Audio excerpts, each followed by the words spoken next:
questions? How many can I ask at a time?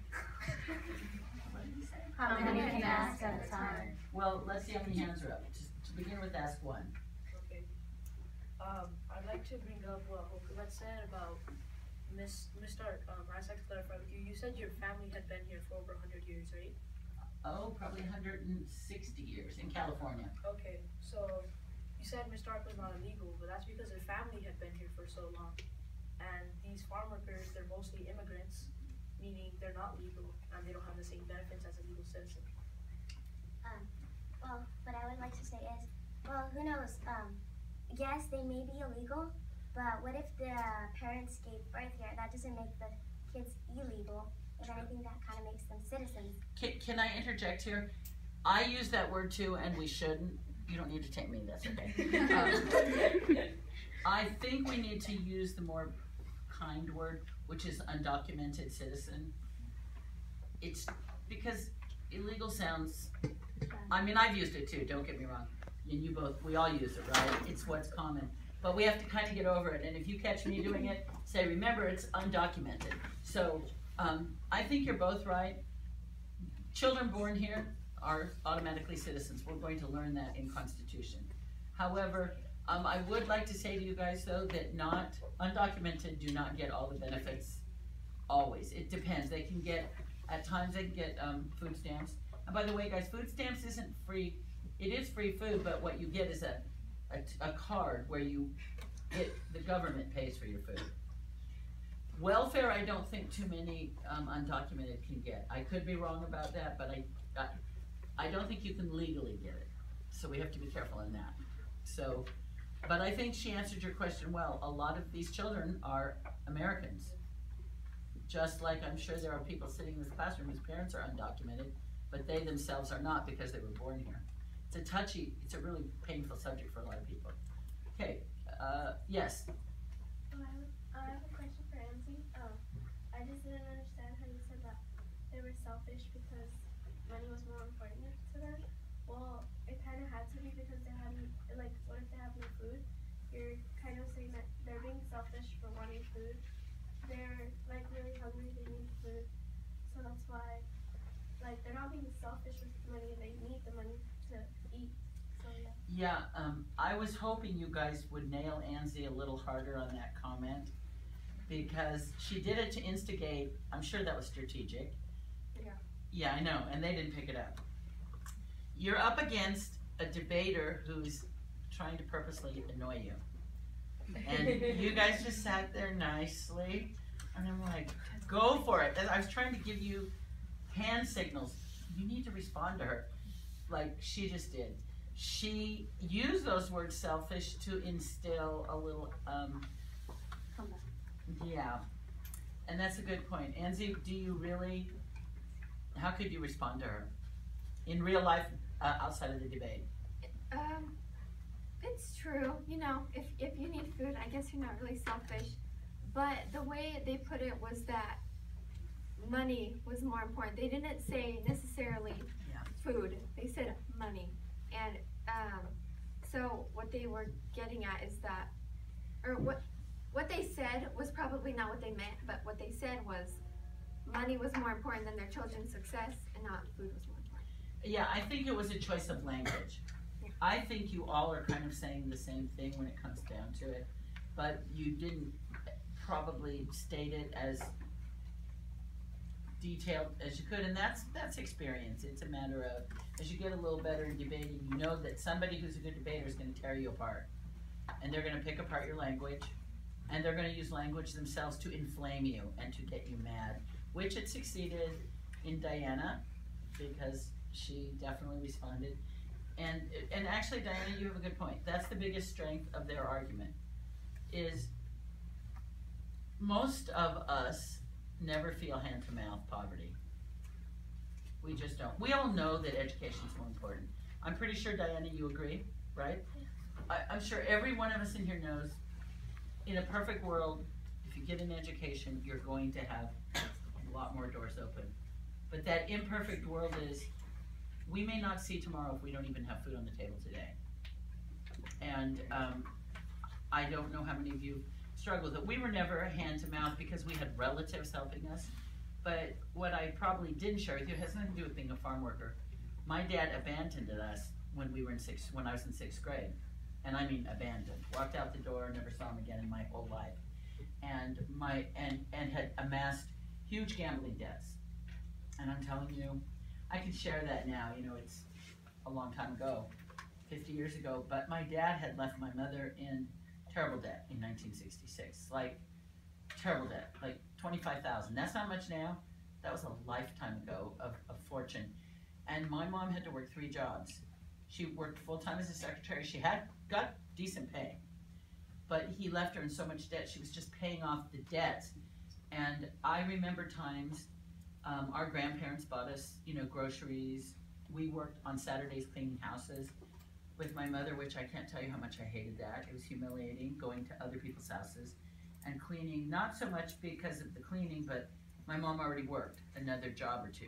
She worked at night, it was just ridiculous. And because of a creepy father. And all because of this one person's decision, we were in poverty. I don't know that they had welfare then. I guess they did. My mom probably wouldn't have done it. I don't think they had food stamps. But I remember times begging my mother when I was in about 6th grade, can I go to the movies with my friends on Saturday?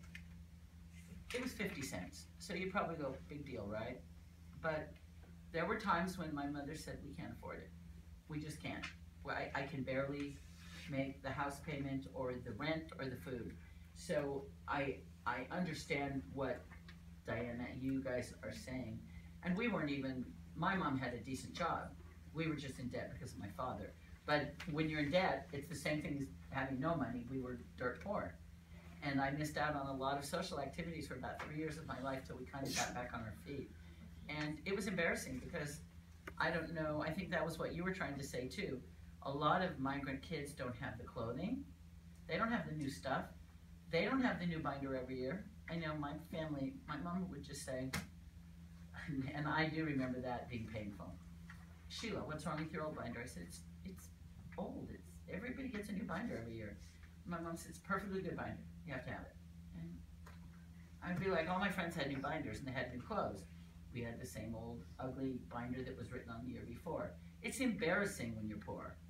I mean, I don't know if you've ever felt that, but it's embarrassing. So part of it is, and I was hoping you guys would touch on this too, part of it is because it's embarrassing and you can't read or write, and you're in 11th grade or 10th grade, you don't want to just show up at school because you're going to be the, you know, the unusual.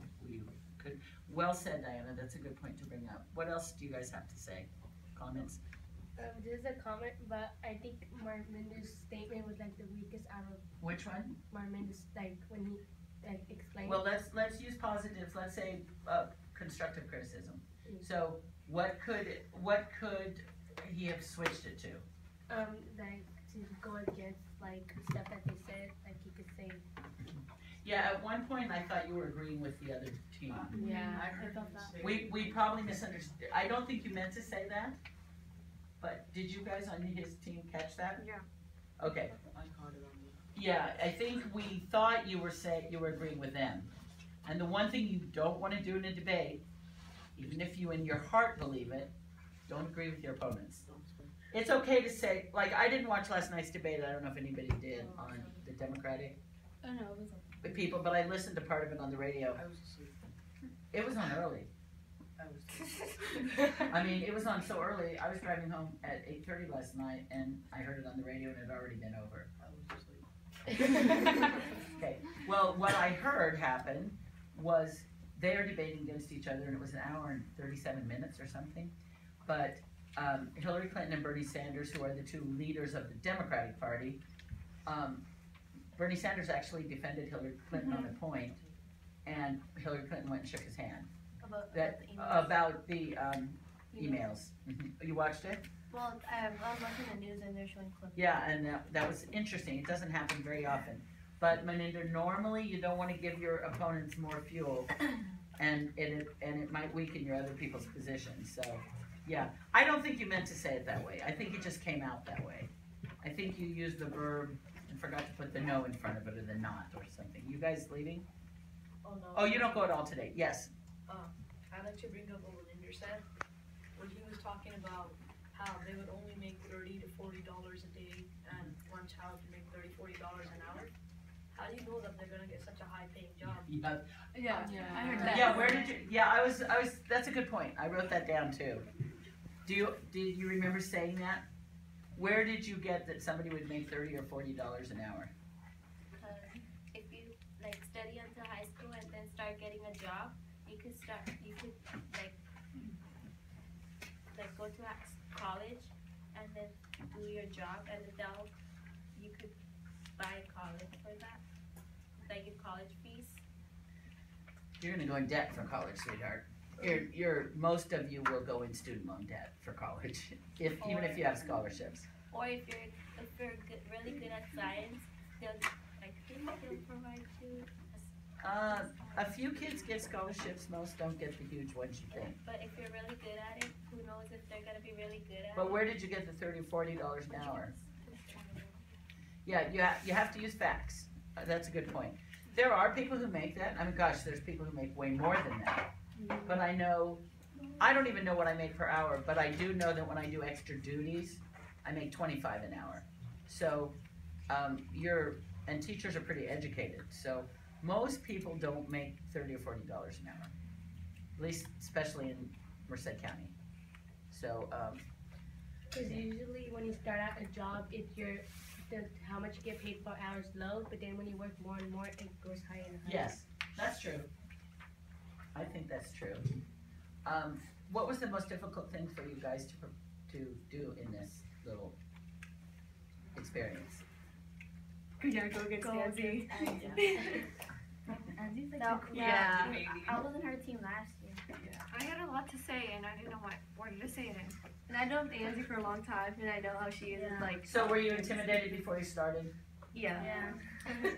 Yeah, I kind of thought you were too. Fierce one when I was recording. You are fierce, but that's good. That's probably good. Maybe it's something you should be proud of. It is Be something you should be president proud of. in the future. But I don't think you guys were weak by any means. Don't think you were. Maybe not as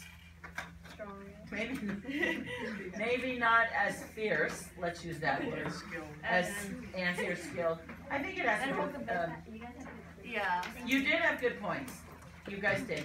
I think, how many of you, not on the debate, we're not gonna vote who did better, because I think we don't wanna hurt people's feelings or not hurt people's feelings. But if you actually had to take, in your real life aside, would most of you take education? Yes. Yeah, I'd like to see it so that there's a combo where you can do education and, Yeah, like school And in the morning school. and then Weekend after. or, yeah, work on the weekends, contribute.